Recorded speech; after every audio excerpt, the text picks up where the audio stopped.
On se retrouve pour un nouveau rendez-vous d'actualité sur FM Télévision. Madame, Messieurs, bienvenue si vous nous rejoignez.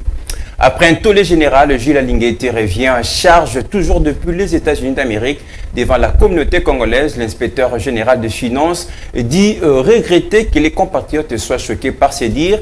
Le chef de service de l'IGF continue tout de même à insister que ces propos ont été sortis de leur contexte. On l'écoute rapidement dans cet extrait choisi pour vous par Patrick Ngouo. Je regrette sincèrement l'incompréhension dont nous avions été victimes autour de ces propos. Je regrette et je partage également la douleur de mes compatriotes de l'Est du pays qui souffrent des affres de la guerre, qui souffrent avec des tueries, des viols et des actes de barbarie. Nous partageons leur douleur et je regrette que nos compatriotes aient été vexés parce que nos propos ont été sortis de leur contexte. Je le dis toujours, un texte sans contexte est un prétexte. Nous avions été devant les investisseurs à Houston et les investisseurs avaient besoin d'être rassurés. Nous leur avons clairement dit qu'il y a des avancées estimables en République démocratique du Congo en matière de lutte contre la corruption et le détournement des deniers publics. Qu'ils ne devaient pas avoir peur. La République démocratique du Congo est safe. La République démocratique du Congo est un pays fréquentable. En dépit du fait que nous avons un problème réel de l'insécurité à l'Est. Le Congo est un. Quand ça ne marche pas à Bunia, c'est au Lualaba qu'on ressent le même phénomène. Quand ça ne marche pas à Beni, c'est à Matadi, c'est au Bandundu, c'est à Kinshasa que nous ressentons les mêmes problèmes. Nous ne pouvons pas donc cracher sur la mémoire des milliers de Congolais qui sont morts à cause de cette barbarie. Et puis dans l'actualité, mort d'homme en Ituri, une incursion Kodérou a fait 4 décès dans le territoire de Djougou, dans la localité de Logo Takpa. Vendredi, cette milice s'est également livrée au pillage de biens de la population. Esther Siameni nous en dit plus. Le président de la société civile de la chefferie de Bahema Nord en Ituri, victime de cette incursion, rapporte que ces assaillants ont systématiquement pillé des biens des habitants et ont également tué 4 personnes, confirme-t-il. C'est de trop, crie la société civile. Elle appelle par ailleurs le groupe armé au cessez-le-feu afin de réduire les souffrances des habitants de ces coins du pays. Sachez qu'en dépit des pourparlers de Nairobi et la mutualisation des opérations conjointes FARDC-UPDF, le groupe armé négatif continue de tuer la population civile de l'Ituri, Nord et Sud Kivu. On va prendre la direction de Goma dans la suite de ce journal où ils observent une trêve dans la ville de Goma et à Rutshuru dans le nord Kivu, zone qui était récemment le théâtre des affrontements entre le FARDC et les M23. Malgré cela, l'armée congolaise consolide ses positions au front. On écoute à ce sujet David Lupemba, notre confrère depuis Goma, joint au téléphone une fois de plus de Patrick Ngougo. En fait, c'est depuis hier que s'observe une accalmie que nous pouvons qualifier de précaire sur les champs de bataille au niveau du territoire de Rutshuru. Selon des sources sur place, en tout cas, les forces armées de la République démocratique du Congo qui se sont engagées au front dans la traque des rebelles du mouvement politico-militaire M23 ont progressé et ont récupéré plusieurs bastions qui étaient autrefois occupés par ces rebelles et pris des pairs. Ils se sont en tout cas retranchés. Mais l'objectif des forces armées de la RDC est en tout cas de les poursuivre jusqu'au dernier retranchement. Des sources au sein du M23 parlent en tout cas jusque-là d'une trêve pour permettre à ce que les les pourparlers ou même les dialogues qui se poursuivent ou même qui sont tenus au niveau de Nairobi entre le gouvernement congolais et des groupes armés puissent avoir des issues favorables. La population qui fouillait les affrontements commencent à regagner, bien que timidement. Pour l'instant, sur terrain, il s'observe en tout cas des navettes des éléments des forces armées de la RDC. Et qu'en est-il de la situation socio-économique? Est-ce que ça tourne normalement ou soit au ralenti? Depuis quelques jours, le trafic est à nouveau ouvert, les commerces ont repris, les activités socio-économiques tournent à la normale. C'était David Lupemba, notre confrère depuis Goma, qui nous a apporté plus de précisions. Une causerie sincère s'impose entre la RDC, les Rwandais et le Burundi et pour rétablir la pause dans l'est du pays, en lieu et place d'engager des pourparlers avec des marionnettes. C'est le point de vue de Jonas Tchombela au sujet des discussions de Nairobi. Pour lui, la place des rebelles, c'est à la prison. On l'écoute, le coordonnateur de la nouvelle société civile congolaise, au micro de Esther Siamoni, je rappelle, Jonas Tchombela. Je ne suis pas favorable d'abord à ces discussions, parce qu'il faut le faire avec les puissances qui les arment. Je ne crois pas aux groupes armés ni à leur bonne volonté, encore moins. Ce n'est pas la première fois qu'on a eu les groupes armés autour d'une table. Ils reprennent toujours les armes chaque fois qu'on s'approche des échéances électorales pour perturber la paix de nos compatriotes. Cette partie de la République a beaucoup souffert. Et ces groupes armés, normalement, ils ont eu des accords qui ne respectent pas, ils reviennent tous. Qui les donne des armes?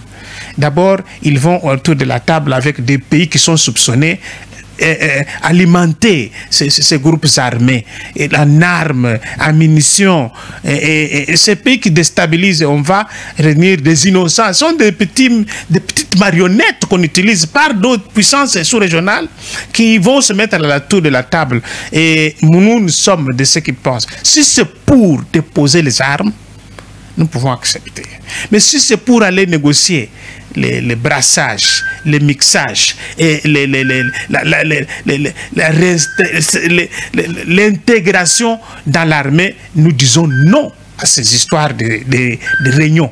Parce que ces groupes armés les placent en prison en réalité, ou c'est devant la justice. Les discussions sincères entre la RDC, le Rwanda, l'Ouganda ou le Burundi doivent s'engager entre les dirigeants de ces trois pays, avant de voir les marionnettes qu'ils utilisent sur le terrain, doivent être d'abord vues. C'est de ces discussions-là que s'il y a la sincérité, que nous pouvons faire un semblant de croire. Mais nous ne sommes pas trop sûrs de la position de ces pays vis-à-vis de leur velléité de balkaniser notre pays. Et puis sachez que la RDC et la Zambie seront désormais liés par un accord d'intérêt commun.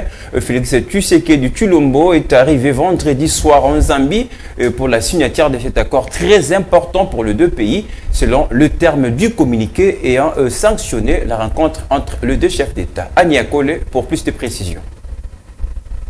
Dans un communiqué de presse rendu public, Stanley Kakubu, ministre des Affaires étrangères et de la coopération internationale des Zambie, qui signe, précise que le président Félix Tshisekedi va rencontrer son homologue Hichilema Hakainde dans le cadre d'une signature. Au cours de la visite, le président de la République des Zambie et le président de la République démocratique du Congo doivent présider à la signature officielle d'un accord de coopération bilatérale, dit ces communiqués. D'après la même source, cet accord entre dans le cadre de la production de batteries électriques dans les deux pays partageant la même frontière. Les deux dirigeants ont reconnu la nécessité d'identifier les opportunités et de faciliter les investissements pour accroître la part de l'Afrique dans la chaîne de valeur des batteries, des véhicules électriques et des énergies renouvelables. Le président Hichilema et le président Tshisekedi ont donc convenu de la CER, une initiative conjointe Zambie-RDC sur les précurseurs des batteries, indique le même document. Cette initiative a été proposée depuis le 25 novembre 2021 dernier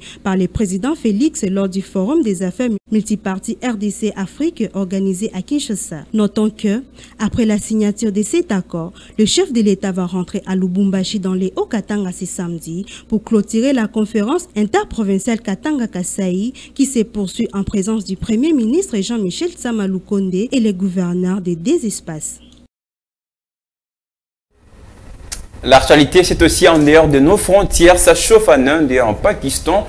La température a atteint jusqu'à 44 degrés Celsius vendredi. Il fait extrêmement chaud. À New Delhi, par exemple, la situation est alarmante dans le nord où un incendie a fait ravage dans un immeuble se décharge depuis 4 jours. On prend plus de précision avec Monica Makaba. Une quarantaine de pompiers tentaient encore tant bien que mal d'éteindre le feu sur le site de la décharge de Balsoa, dévoré par les flammes depuis le 26 avril. De nombreuses vidéos diffusées par les médias indiens montraient d'épaisses colonnes de fumée gris foncé qui se levaient au-dessus de cette véritable montagne d'ordures, comme il existe plusieurs à New Delhi. Le gouverneur régional de Delhi a par ailleurs infligé une amende de 62 000 € à l'organisme municipal du nord de la capitale pour négligence grave. Plusieurs habitants d'immeubles situés aux alentours de la décharge ont fait état de problèmes respiratoires et d'irritation aux yeux et à la gorge.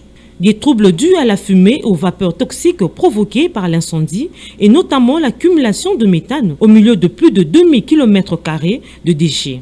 Pour tout dire, c'est le 4e incendie à s'être déclaré au sein d'une décharge ces dernières semaines à New Delhi qui peine à faire face à sa pire canicule depuis 70 ans pour cette période de l'année. Un mot de société avant de terminer ce journal. Les habitants du quartier Maboulou 1 dans la commune de Makala sont en difficulté pour s'approvisionner en eau potable. Et cette pénurie d'eau due au manque de la desserte par la régie des eaux et qui date de plusieurs années ne renseigne les habitants de ces coins de la capitale. Ania Kolé. Cette affaire est devenue épidémique. Avoir de l'eau dans ce quartier, c'est tout un problème, bien qu'il y ait des tuyaux juste pour embellir le quartier. Les habitants de ce coin de la capitale ont déversé leur colère à nos micros. Ici, il y a une grande difficulté. Presque tous les problèmes du monde reposent ici. Nous puisons de l'eau des pluies en provenance de ce trou. C'est ce que nous utilisons pour faire tous nos besoins. Nebiso mai to melaka mai nde to sokola donc mai to saela misala nyoso yango. L'eau ne coule plus. Si vous pouvez nous aider avec ces problèmes, ça nous rendra heureux. Ici, nous n'avons plus de robinet, c'est jusqu'à Rigini que nous prisons de l'eau à boire. Cette situation laisse la population de ce coin sans voix. C'est pour cette raison les habitants de cette commune lancent un SOS en direction des autorités. D'ailleurs, regardez vous-même, les tuyaux sont restés juste comme ça. L'eau ne coule plus. Il n'y a pas d'eau et pour en avoir, il faut aller loin. Même celle du forage que nous avons, les Koulouna se mettent à tracasser les mamans sur la route. Ils trouvent leur bidon d'eau.